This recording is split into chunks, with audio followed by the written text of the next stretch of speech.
Well, this morning we're here to present a group of business leaders, and they're going to give you clear evidence that regulating bathrooms and changing rooms is really not necessary, that this poses enormous long-term economic risk for the state of Texas.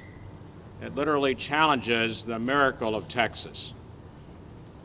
We have empirical evidence from North Carolina, from Indiana, from other states, that state-sponsored discrimination has very severe economic consequences.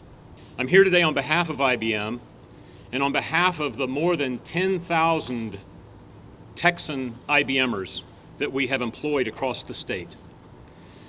And I'm here to say that discriminatory legislation, like the so-called bathroom bill, is harmful to business. It's bad for business. A bathroom bill would allow IBMers to be discriminated against, our families, our communities to be discriminated against.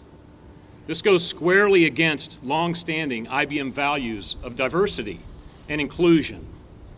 It goes against long-standing Texan values, where independence and grit are the meaningful measures of any person. It's been these Texas qualities that have allowed us to bring thousands of talented people into this state. Because high-tech jobs today can literally be done anywhere, companies like IBM, both large and small, have to figure out where to locate those jobs.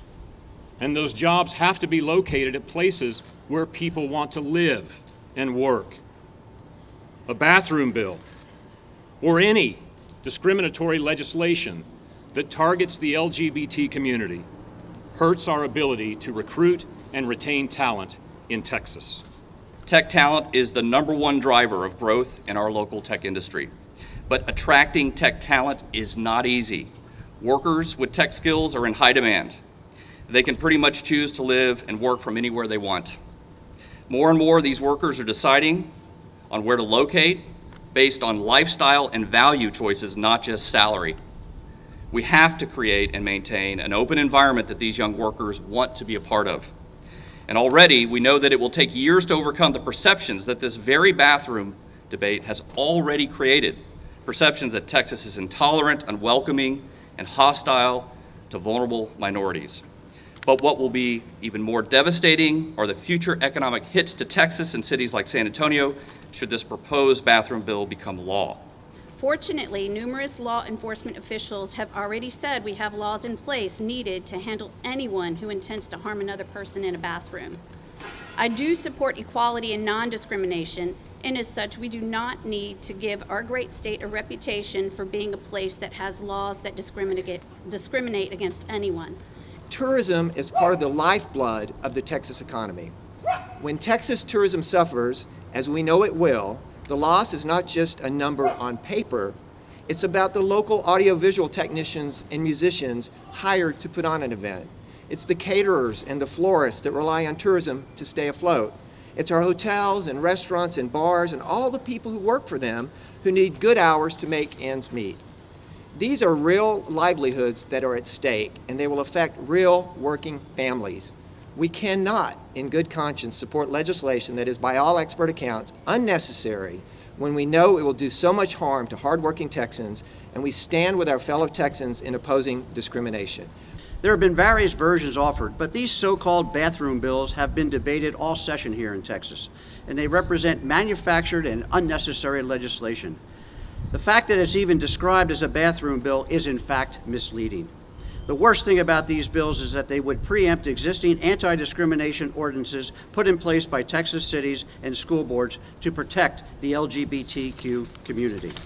We know from polling in our industry that bathroom laws are one of the top policy deterrents for planning meetings, conventions, conferences here in the state of Texas and around the country. Many of these meeting planners simply do not want the headache of waiting and watching to see what Texas is doing, so they are taking their business elsewhere. The worst possible element for meeting planners, conventions, and sporting events is uncertainty. That's why for every high-profile cancellation you read about, Dozens are quietly looking elsewhere, to climates and states that are welcoming and inclusive. This silent, slow bleed of opportunity is already hurting Texas and Texans, as Philip talked about. The reality is that folks who live outside of Texas can vote with their wallets. These types of discriminatory bills will hurt everyday Texans, our economy, and those who work in tourism and the hospitality industry across the state. Just the threat of a bathroom bill has made folks too nervous, too uncomfortable to bring their business to Texas. We're talking this week's call was for a $1.2 million piece of business to an Austin hotel that cannot afford to lose that type of business. This is not what we want for Texas. This is not what we want for San Antonio, Austin, Dallas, Fort Worth, Houston, and all of Texas. We want to be a community and a state that welcomes all. We'll do whatever we need to do on behalf of the lodging industry to oppose any legislation which makes Texas unwelcome to visitors and an unwelcome community throughout. Bathrooms are not the problem. The state has a crisis on its hands of children being abused and neglected and even dying on the watch of the state of Texas. We have real problems with sexual assault, with domestic abuse. Any attempt to draw the focus away from those problems and to the bathrooms should be widely condemned. As a stakeholder in Dallas economy and in Dallas' vibrant tourism industry, I am shocked that any elected representative would put so many large and small businesses and so many workers in harm's way. Personally, as a Catholic and a conservative, I am tired of the crusade against a group of people who are already in danger. I know that many Texans don't know any transgender people, so it's easy to fear those whom we don't know.